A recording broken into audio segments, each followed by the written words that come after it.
The Wild Robot by Peter Brown.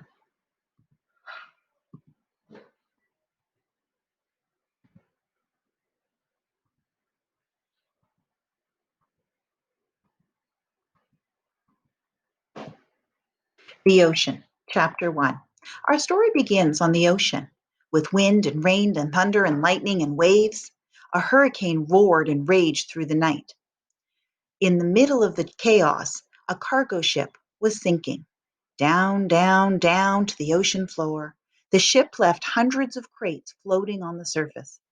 But as the hurricane thrashed and swirled and knocked them around, the crates also began sinking into the depths.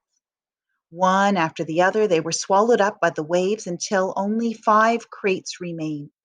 By morning, the hurricane was gone. There were no clouds, no ships, no land in sight. There was only calm water and clear skies, and those 5 crates lazily bobbing along the ocean current. Days passed, and then a smudge of green appeared in the horizon. As the crates drifted closer, soft green shapes slowly sharpened into the hard edges of the wild, rocky island. The first crate rode to shore on a tumbling, rumbling wave and then crashed against the rocks with such force that the whole thing burst apart.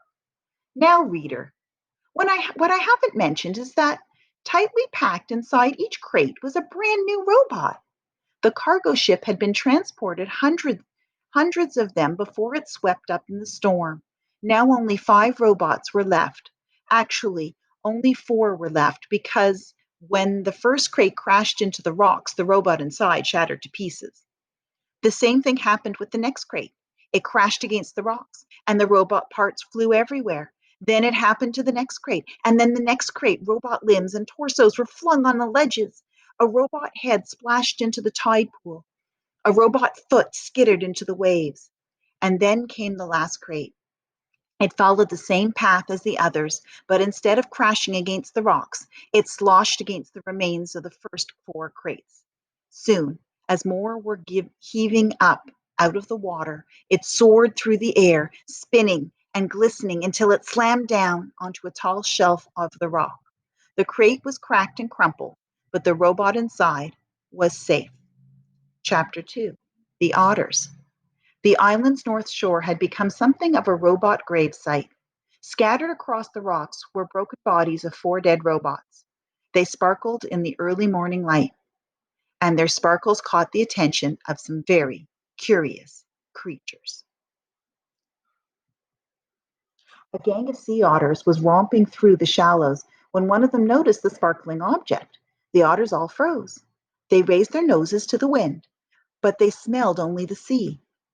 So they cautiously crept up over the rocks to take a closer look.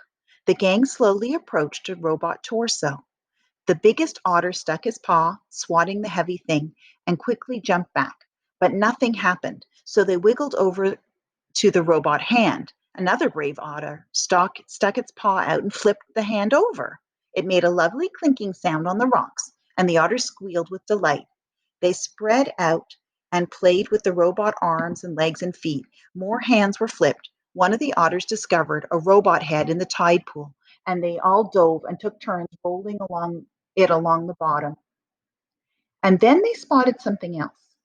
Overlooking the gravesite was one surviving crate. Its sides were scraped and dented, and a wide gash ran across its top. The otters scampered up the rocks and climbed into the big box. 10 furry faces poked through the gash, eager to see what's inside. When they saw was another brand of new robot, but this robot was different from the others. It was still in one piece. It was surrounded by spongy packing foam. The otters quickly the otters reached through the gash and tore at the foam. It was soft and squishy. They squeaked as they snatched the fluffy stuff. Shreds of it floated away on the sea breeze. And in all that excitement, one of their paws accidentally snapped an important little button at the back of the robot's head. Click. It took a while for the otters to realize that something was happening inside the crate. But a moment later, they heard it, a low whirling sound, and everyone stopped and stared. Then the robot opened her eyes.